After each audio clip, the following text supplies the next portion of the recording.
Welcome to the Hunter's Den. We are only two of us today because our last person couldn't make it, so that's interesting. So with me I have Ordle, like in the last episode, and then there's me. This episode will be about Destiny's reveal stream, which was in the last week. So, what we know so far about it is it's gonna be on a new planet, a whole new planet. Technically a moon. Yeah. Trying to basically put it in a big retrospective. And, well, tell us about what's so special about this moon, Ordle.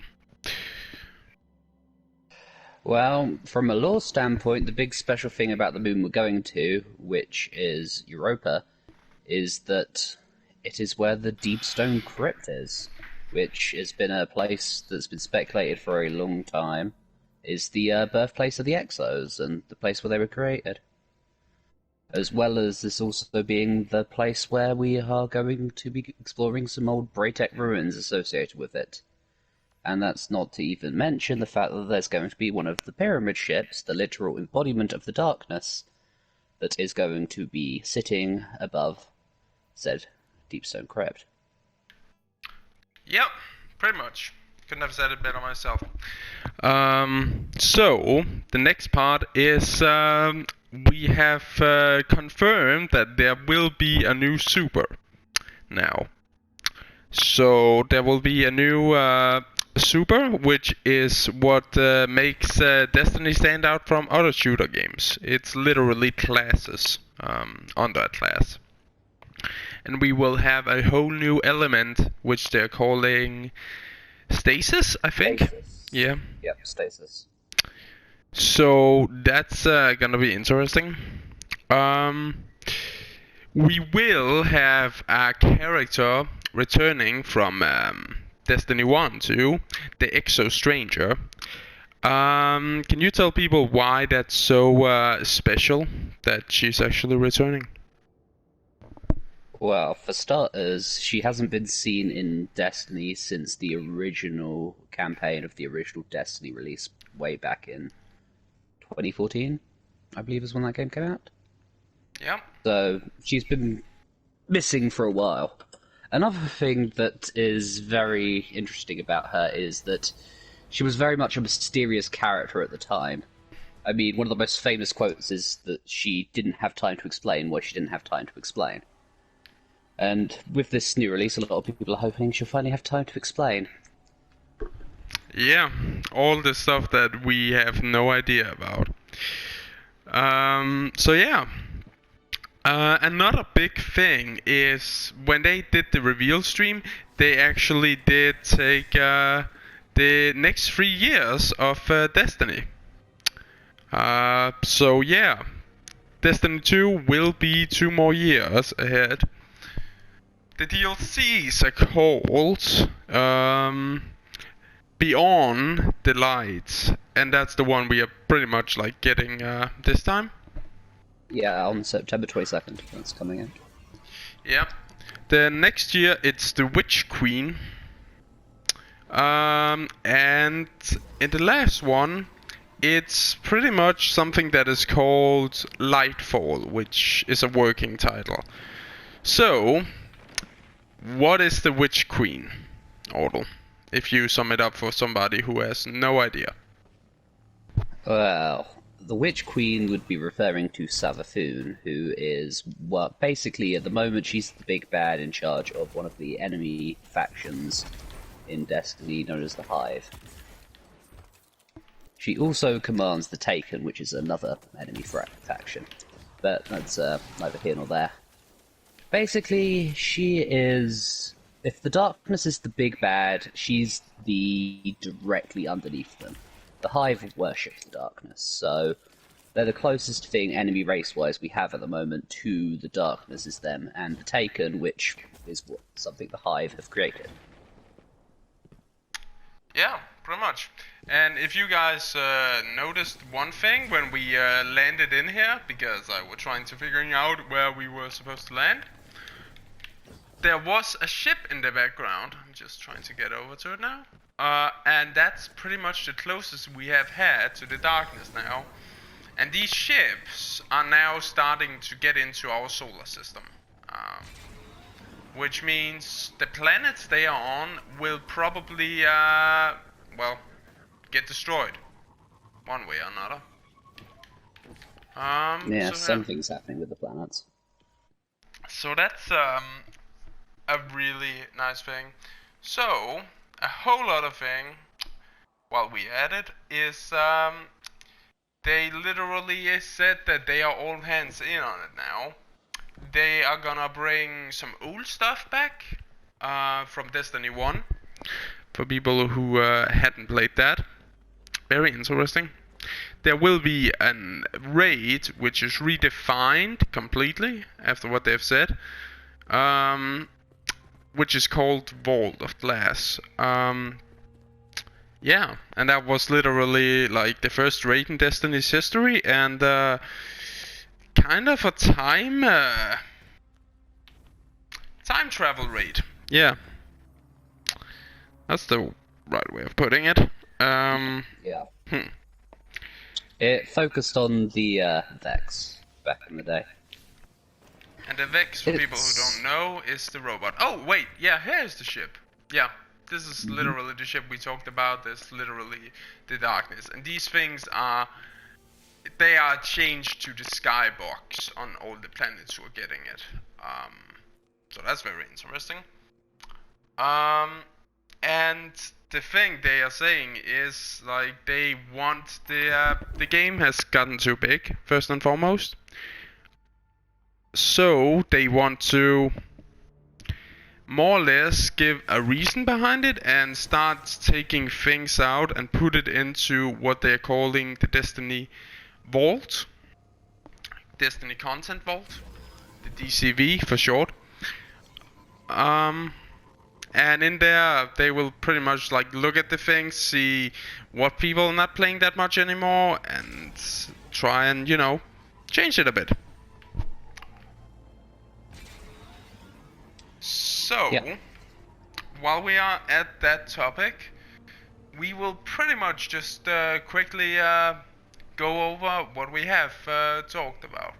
We will get, like we said, a new super, so that means there's gonna be at least 3 new supers in the Destiny DLC.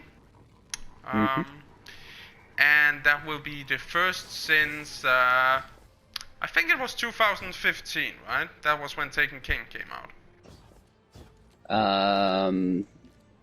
Technically, the first new supers we've had, the last ones were the ones that released with Destiny 2's release. Yeah, which was... Although we also had the newer ones which came with the second.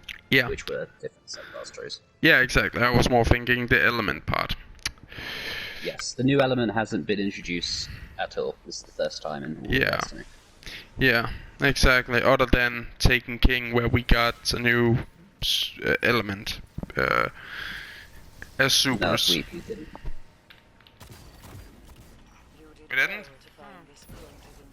I mean, Void was already existing at the time, and that's what Warhammer was as super. Anyway, that's neither here nor there.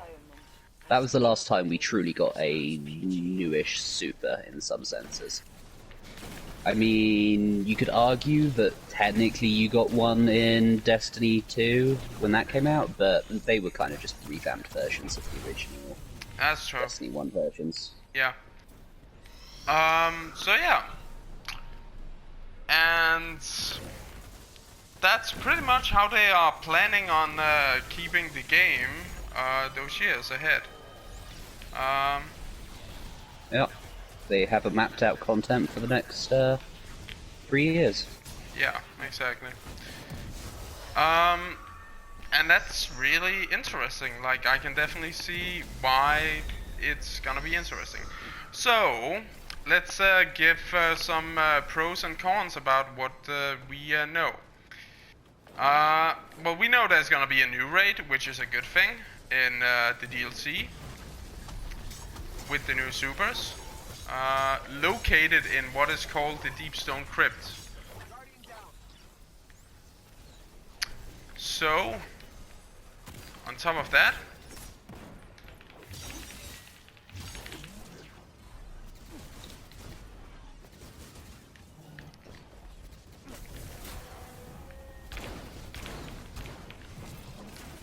oh boy. Well, I can't deal with that shield.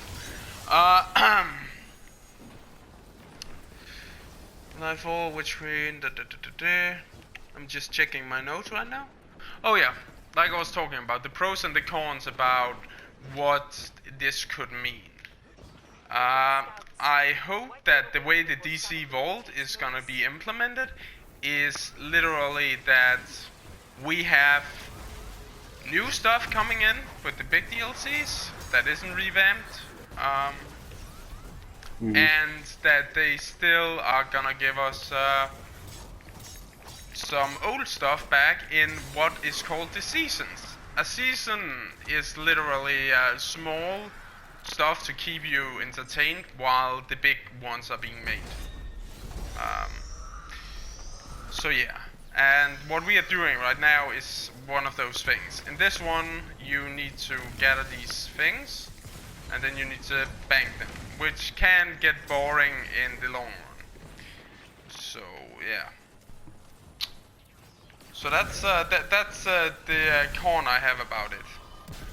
On the top side of that, I am really happy that they are saying that they want like this evolving world to happen, because that's what I said when we talked about last week too, and that kind of stuff. How I wanted the world to feel alive, more or less. Yeah, and while it is a downside that we are going to be losing content, it's unfortunately something that can't be helped with the development process.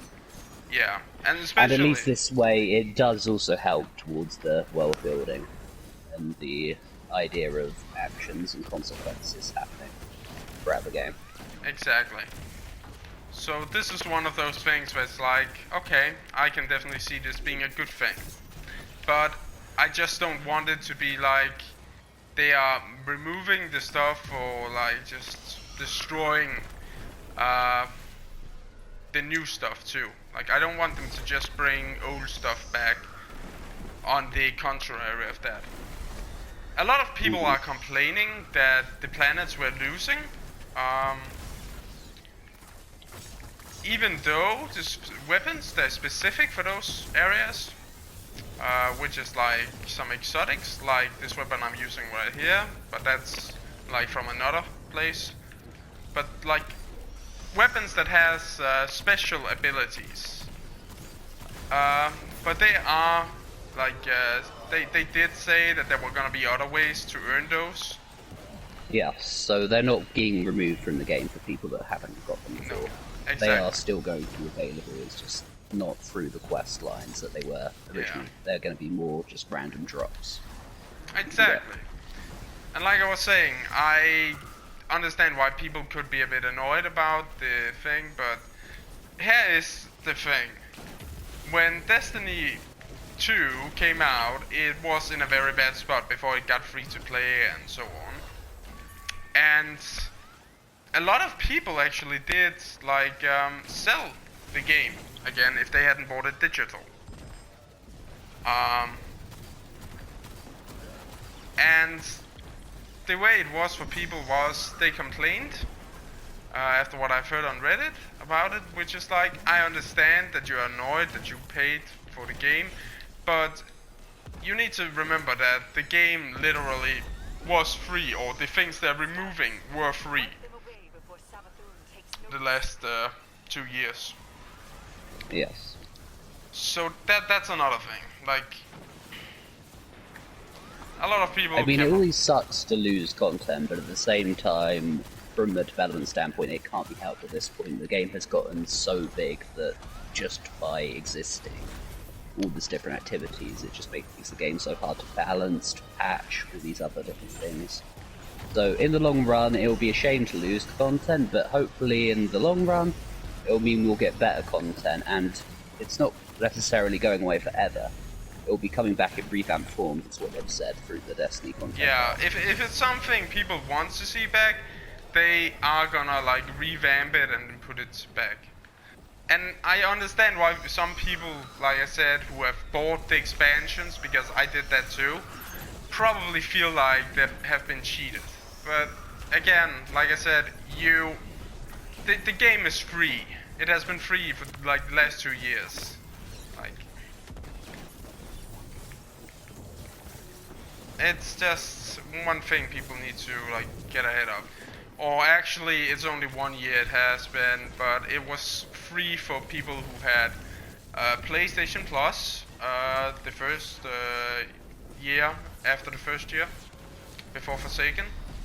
And yeah, that was on PlayStation. Yeah, and the same went with Xbox and PC too, if I remember correctly.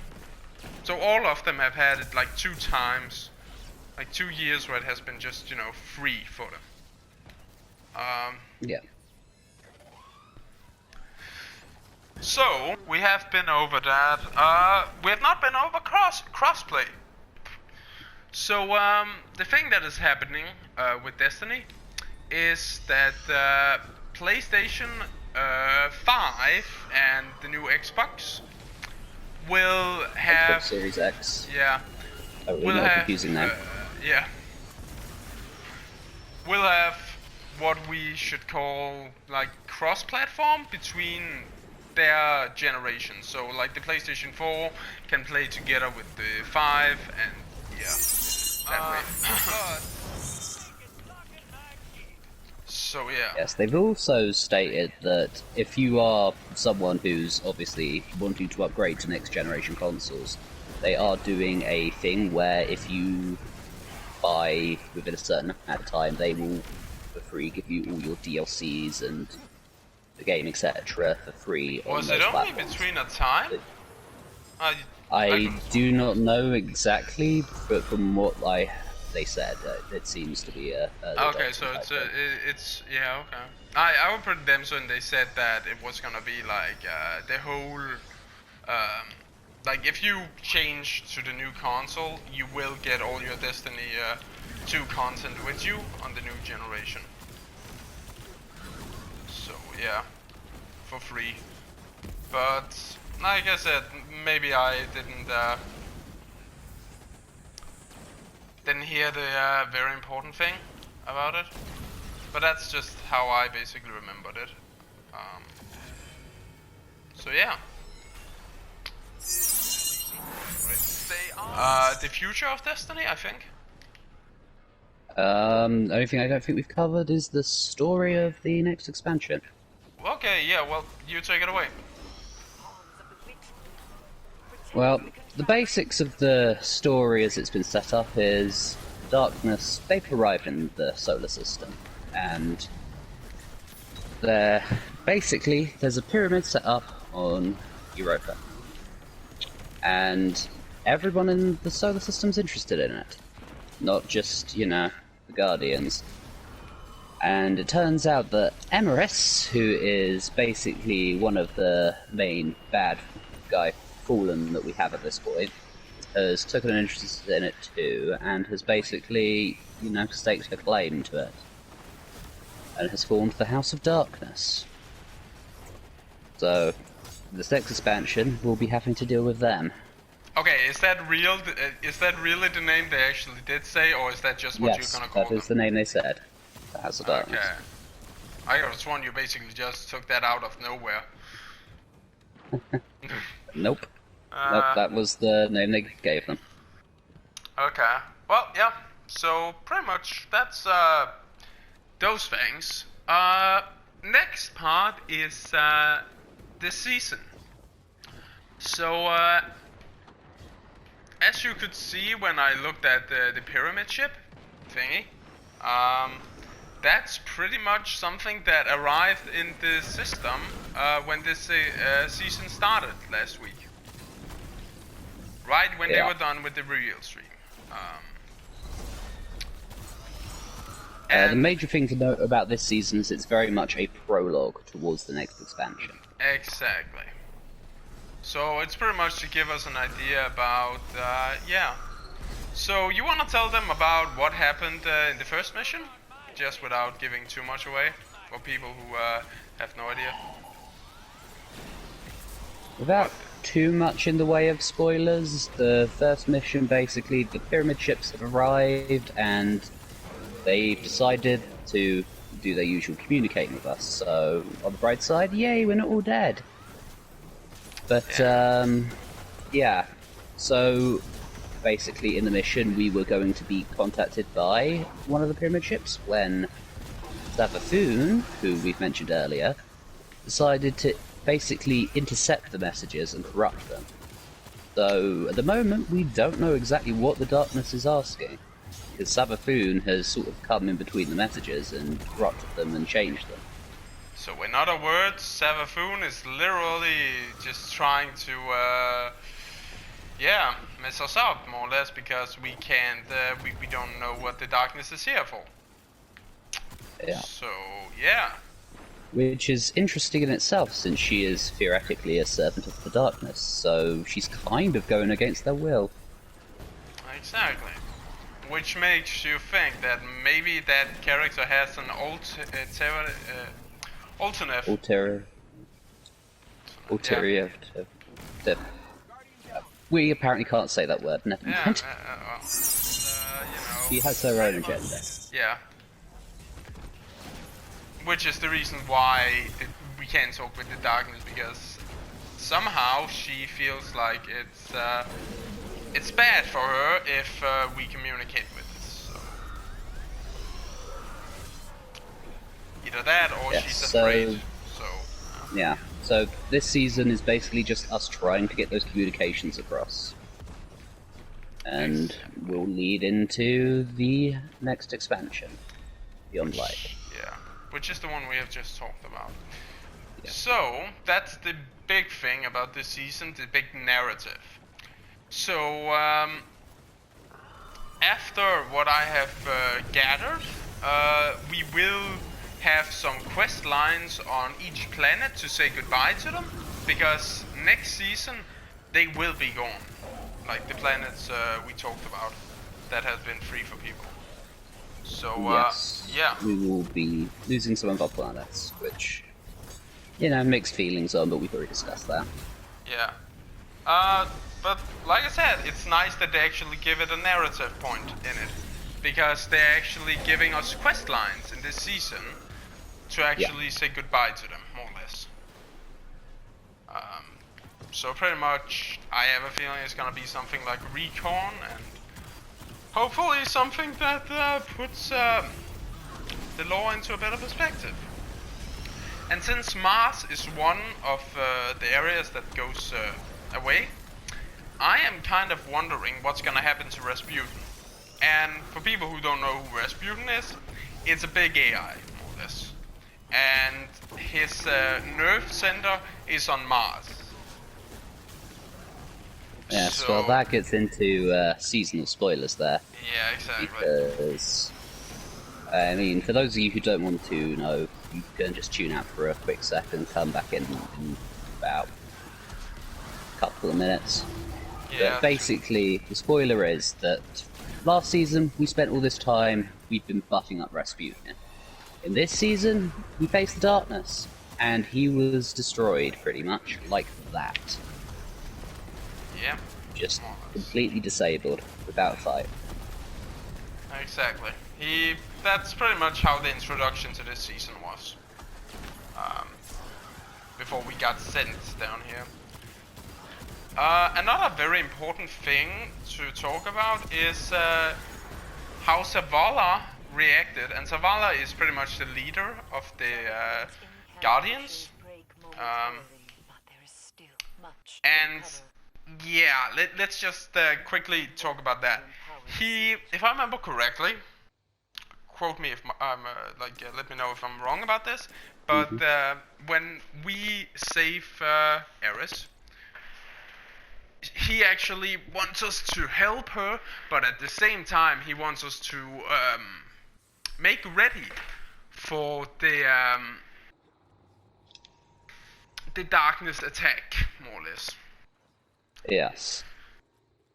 So pretty We're much coming into a bit of a crossroads there with him, because we are doing what he wants us to do for now, but between what we're also doing and what we have done in the past with the Action of Forsaken and stuff, is we are going against his wishes somewhat. And a big, I think, turning point for that will be in this next expansion with our new subclasses, because we'll be wielding the darkness. Yeah. And that is considered heretical for Guardians to do that. Exactly. Which is probably why he isn't shown in the footage of it, to be honest. Because normally you would probably use him, Kate when he was a thing, and Ikora to, you know, lead into this expansion and so on, if you are using characters. Or Anna, or, you know, characters we know very well and who pretty much are trying to do what's best for the city and the Guardians. So yeah, and Earth. Yes, which goes more into pointing this next expansion is very much not about the light, it's about the dark, because your main characters are all characters that are more associated with the dark. You have the Exo-Stranger, who literally said that she was not made in the light, inferring that she was made in the dark. You have Eris Morn, a Guardian who lost her light and then has embraced powers from the Hive and the darkness itself to basically move on and fight the darkness. Yeah. And then, obviously, you have the Drifter, who, again, is one that embraces both light and dark to try and empower himself. He's not necessarily on either side, he just wants to survive. Exactly. So, going back to an old thing we actually did in, I think it was Season of the Drifter. We chose an allegiance, if I remember correctly though, right? Yes, we did. We got to choose between the Vanguard and the Drifter. I mean, that was the official standpoint. It was more technically a sub-faction of the Vanguard, led by, Fanatic. Warlock, but that's another matter entirely. Okay. So, how do you think that's gonna quote into this new season? Do you think we will actually see some, since they showed aka Drifter in this one, do you think slowly they will start, in a way, using these threats that, you know, how you choose a side early on? Do you think they're actually gonna start slowly building it up and in that way like putting some clarity on the sides and putting some consequences on the choices? I mean, it would be nice if they did, but personally I don't think they're going to give it that you have choices like that, just because I feel like it will alienate some of the gameplay that they are planning on making, like the new supers for instance. Because theoretically, that is something that you would not do if you were more aligned with the Vanguard than you were with the Drifter, say, in that quest. Yeah, true. No, I think the reason I was saying that was more or less because we know that the next one after that, like Beyond Light, is called the Witch Queen. The Witch Queen. Yeah, and then we know after that one we have what's called Lightfall. And the funny thing about the concept art on that one is that one of these triangle ships literally is over what is called the Traveler, which is the thing that gives us the light abilities. So that's more why I'm like starting to be like, you know. Yes, it definitely feels like there's some sort of turning point in the story going there. But again, it's one we'll have to see how they go through with the different stories that they're going with the next two expansions and how that evolves the world. So, do you think that the stories are gonna change? Like, are they gonna become better slowly, or what are your thoughts about that anyway? Because we know Destiny has a rich lore world. There's no denying that, but the story, like the plot in the DLCs and that kind of stuff, has always been a bit, yeah, lackluster. I mean, I think it's very much going to be a perspective thing. Some people are going to like it, some people aren't. I personally hope it'll improve, because, I mean, who doesn't want the game to get better? Yeah. But whether or not it will, I can't really say yet, because I don't really know until I play it. Well, it was pretty much just like speculation. What do you think? Do you think it's still gonna just stay in that, or do you think it's gonna change and actually give? Because if I remember correctly, Luke Smith talked about there being some huge plot points and stuff happening, yeah, in the game. And that probably, or hopefully, in their opinion, should make you like kind of, you know, turn head and be like, well, what just happened and so on. Do you think that's gonna be a part in it, or do you think it's just gonna be like, oh, well, I knew this was coming anyway? I mean, the whole, oh, I knew this was coming in the thing is a difficult one, because Bungie are good at telegraphing things to come.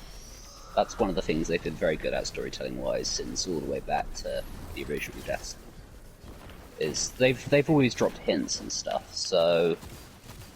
I mean, theoretically, I feel like, yes, there's going to be stuff where it's like, oh yeah, I knew that was coming. But at the same time, I do think that there's going to be a few surprises thrown in there that we're going to be like, whoa, I did not see that coming.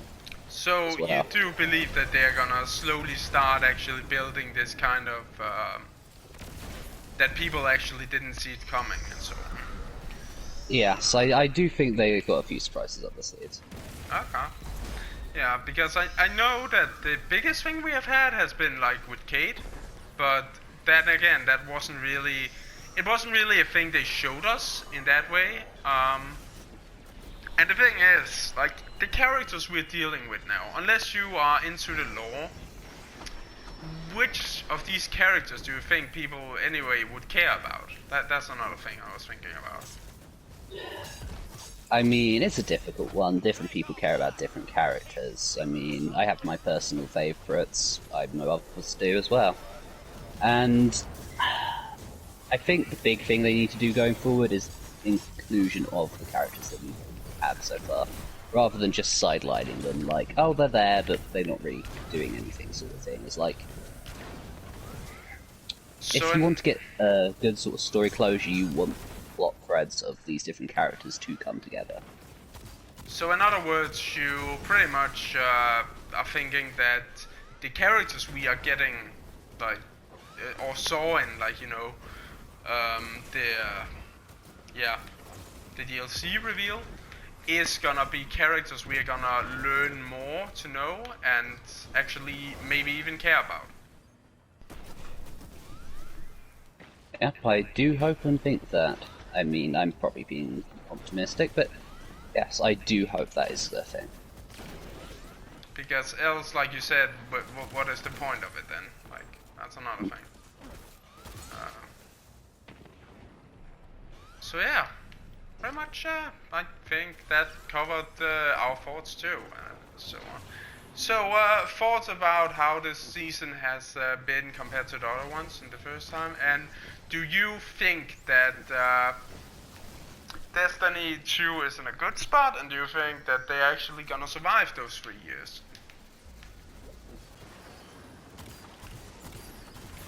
Like the game itself. Personally, I think it's a bit early to tell. I mean, so far, the beginning of this season has definitely felt better than all the previous seasons, but that doesn't necessarily speak to longevity of it, of how it's going to feel, you know, 30 couple of weeks in, or towards the end of the season, etc. Yeah. We'll have to wait and see. True.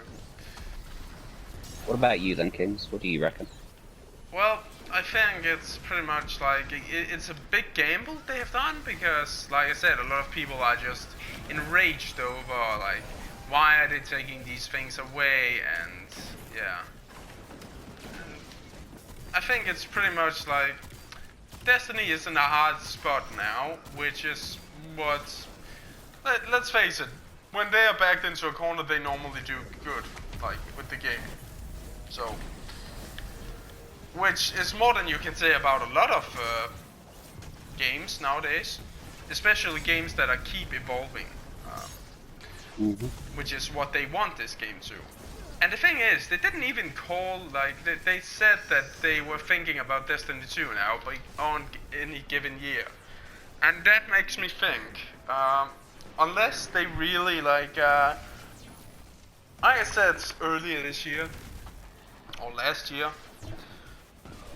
we are at a point where Bungie, like, Shadowkeep was alright, but it wasn't that much. Like, let's face it, and it was a reskinned area from D1, just a bit changed, like, it was redefined. Yeah. But yeah, it's very hard to, like, pinpoint in that way, because it's like, I want it to succeed, but I would say it really depends on how great, like, you know, this new Beyond Light DLC is gonna be. Yes, I will agree with you there. It's definitely gonna be a turning point. It's like, they need this to be a good expansion. Yeah. And they have proven in the past they can do good expansions, Exactly. so... So that's a very important thing to just talk about in that way, because, like you said, they have showed that they before could do that kind of stuff. But again, it's like, a lot of it is riding on these next, this next expansion. And on top of that, they need to make the seasons better, because the seasons this year has been, well, they haven't very been great. lackluster. Yeah, exactly. And I know they just came from, you know, Activision, so they don't have the funding anymore. But it's still, yeah, it's still a lot of baggage to, like, deal with. So yeah, no, I think we are gonna have to, like, see how Beyond Light is gonna be. And hopefully it's gonna be better than anything. Like, I'm like, what I'm basically hoping it's gonna be is, it's gonna have to at least be like Taken King and Forsaken. Like, if it doesn't hit those marks, well, then I'm kind of afraid of, like, how the next 2 years will look. Yeah, they definitely need a successor. Yeah. So that's a very thing that's important to think about. So, how I'm basically want to, like, just touch on this before we stop for today, is that the game itself is in a spot where it's like we talked about, they really need to hit it completely. And yeah, so the very important thing about that is, unless they, like, nail it out of the park, like, it's gonna be a very big flop. So yeah, they've got to definitely gain back the trust of the Destiny community at this point. yeah, so that's that. And like I said, there was one more thing I want to touch on, and that was I like how it's looking, but like I said, it's very gonna be about this next expansion. And if this next expansion is gonna be on Forsaken and Taken King. Thank you for watching the Hunter's Den podcast. Please let us know what you thought in the comment section below. Let us know how we did. Did we do good? Did we do bad? I don't know. We'll see. And yeah, next week, I'm not entirely sure what we'll be doing, but we will be back to talk about your video game and other just stuff we want to talk about. Hopefully, all three of us will be present. Happy hunting.